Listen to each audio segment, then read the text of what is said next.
من كتر التعب اللي جواك بتبقى عايز تحكي لحد يسمعك، يفهمك، يطبطب على قلبك.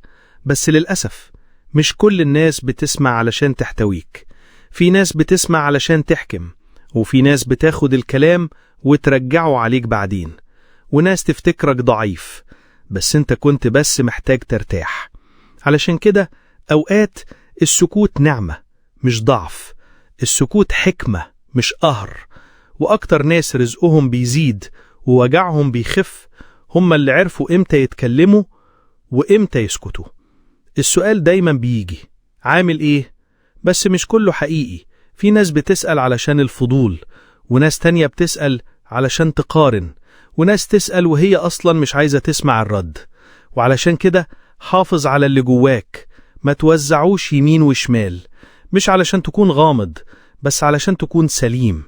اللي يستاهل يعرف هو اللي بيحس بيك وانت ساكت، مش اللي يستنى تشتكي علشان يقول ما هو بيشتكي على طول. في وقت معين لازم تتعلم ان الكلام الكتير عن اللي وجعك بيثبتك في مكانك، بيخلي الوجع يعيش اكتر وبيبعدك عن اللي جاي. كل مرة تحكي نفس الحكاية انت بتقوي الوجع جواك، وبتنسي نفسك ان في شفا جاي وفي حكمة في اللي حصل.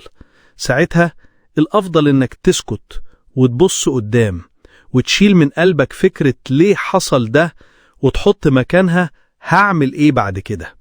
مرات كتير بنتكلم مع اللي حوالينا، نحكي أسرارنا، نفتح قلوبنا، ونفتكر ان القرب كفاية علشان يحمينا.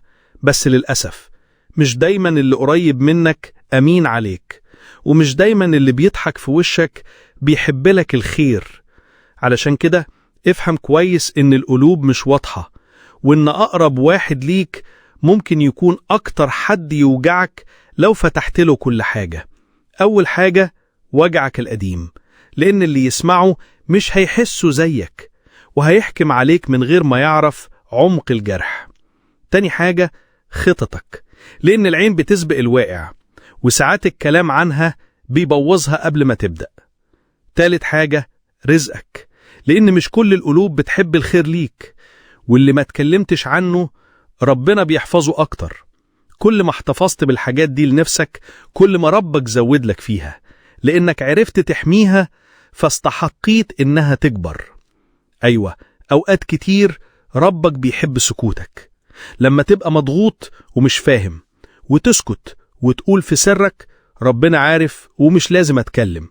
السكون ده مش ضعف، ده تسليم. تسليم إن اللي عندك ما ينفعش يتشرح، وإنك سايبها على ربك بالكامل. والجميل إن ربك عمره ما يسيبك ساكت وتعبان من غير ما يفرحك بعدين بطريقة ما كنتش متوقعها. لما تحكي للناس ممكن يتعاطفوا مرة ويسيبوك 1000، ممكن يقولوا كلمة كويسة وبعدها ينسوك كأنك ما حكيتش. لكن لما تحكي لربك ولو حتى من غير كلام، مجرد دمعة، مجرد تنهيدة، مجرد جملة طالعة من قلبك، انت شايفني يا رب، وقتها بيبدأ كل شيء يتغير. لأن ربك ما بينساش ولا بيغزل ولا بيمل ولا بيحكم عليك، هو بس بيحضنك وانت ساكت، وبيقولك جوه قلبك أنا معاك ومش هسيبك. أوقات بتسكت قدام اللي ظلمك، قدام اللي وجعك، وبتتحمل، وبيتهيأ للي حواليك إنك ما عندكش رد أو إنك ما تقدرش تتكلم. بس الحقيقة اللي ساكت أقوى واحد فيهم، لأنه اختار يحمي نفسه ويحتفظ بكرامته ويخلي ربنا هو اللي يتكلم بداله. وكل مرة تسكت علشان ما تظلمش، وكل مرة تكتم علشان ما توجعش، ربك بيجمعها ويخليها رد يجي في وقت كل اللي حواليك يشوفوه ويعرفوا إن سكوتك كان حكمة مش عجز. ما تتخيلش إنك لما كتمت حزنك وربنا هو بس اللي عرفه إن ده راح الفاضي.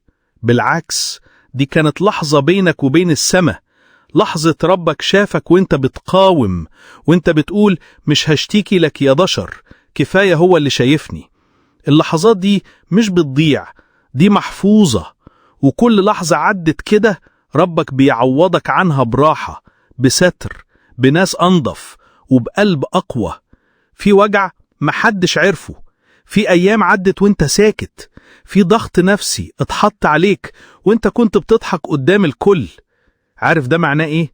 معناه انك كنت صادق مع ربك، انك اختاره قبل اي حد، وانك صدقته، ودي اعلى درجة يقين. ربك عمره ما يسيب القلب ده يضيع، ولا السكوت ده يعدي، ولا الدموع دي تتبخر. هيجي وقت وتشوف التعويض قدامك، وتشكر ربك انك ما حكيتش، وانك اختصيته بكل حاجة.